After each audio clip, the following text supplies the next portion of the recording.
Այդ երեկել ողջ օր ինչ-որ նիկոլական տելեգրամ ալիքները ոգևորվել էին, որ ես ինչ-որ բաներ եմ ասում, ընդդիմությանը, չգիտեմ Արամ Սարգսյանը, ինչ-որ իր արևին Խասիբիա, մի հատ էր որ ասում է քո շեֆը, մի հատ հանգիստ նստի տեղդ, իբր Մարտունին Խասիբիա գցում, ով է խոսում պատվից, ով է խոսում Ղայդին տղա ալնելուց, դու գոնե Արամ Զավենիչ, Ղայդին տղա ալնելու, այդ բառը Ղայդին ու տղա բառը իրար կողք դնելու իրավունք դու չունես, նենց շախ եք տալի ձեր արևի Մարտունին, տարբեր ինչ-որ պուճուրիկ պերսոնաժներ, որ Մարտունը Ղայդին տղայա, ինքը չպտի գնա,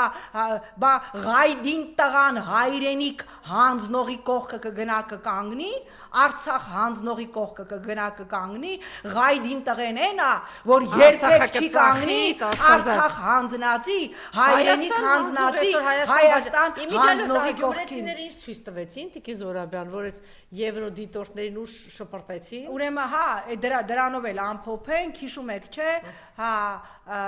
10 օր առաջ Հայաստանի խորհրդարանը երկրորդ ընթերցմամբ ընդունեց ԵՄ-ին անդամակցելու մի խումբ ՀՀ քաղաքացիների նախաձեռնությունը։ Հիմա հարցրեք ինձ, սիրելի հայրենակիցներ, ես գործիչ եմ, որը ամենօրյա մշտական կապի մեջ է եվրոպական կառույցների հետ։ Եվրոպական կառույցներից որևէ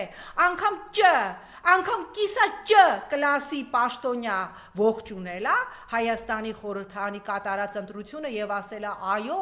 լավ եք արել, մենք ձեզ սպասում ենք Եվրոպական միությունում, ոչ միայն չեն ողջունել, այլ նաեւ Հայաստանի արտաքին գործերի փոխնախարարը վախից ասելա, սա հո չի նշանակում, որ մենք հայտ ենք ներկայացնում ԵՄ-ին անդամակցելու համար, սա նշանակում է, որ սա ընդամենը դեռ մեր ցանկությունն է, ինչպես Եվրոպարլամենտի падգամավորները լինելով Երևանում ասեցին հանկարծ չխաբեք ձեր ժողովրդին եւ ձեր ժողովրդին անկեղծ ասեք, որ այս քվեարկությունը ընդամենը ձեր ցանկությունն է եւ ի դեպ իմ խորին շնորհակալությունը այսօր հենց հիմա Եվրոպական խորհրդարանի լիագումար նիստում քննարկվում է հայոց ցեղասպանության 110 տարելիցին նվիրված ուրեմն քննարկում է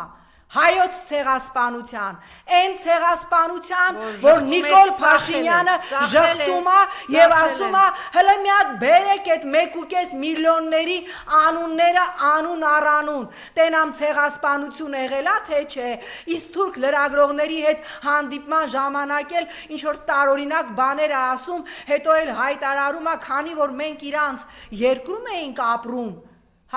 մեզ դուրս են հրավիրել իրանց երկրից, այդ ցեղասպանությունը դուրս հրավիրել է, իսկ այսօր հենց հիմա Եվրոպական խորհրդարանը քննարկելու է հայոց ցեղասպանության 110 տարելիցին նվիրված ուրեմն լիագումար նիստ է հրավիրված, սա մեր ամոթն է, որ եվրոպացիներն են մեր փոխարեն, որ Կանադայի արտաքին գործերի նախարարն է հայտարարում, որ Արցախյան էջը փակված չի եւ Արցախյան հիմնախնդիրը պիտի շարունակվի լուծել բանակցություններով, որի առանցքում պիտի լինի արցախցիների ինքնորոշման իրավունքը։ Սա մեր ամոթն է, ունենալ մի իշխանություն,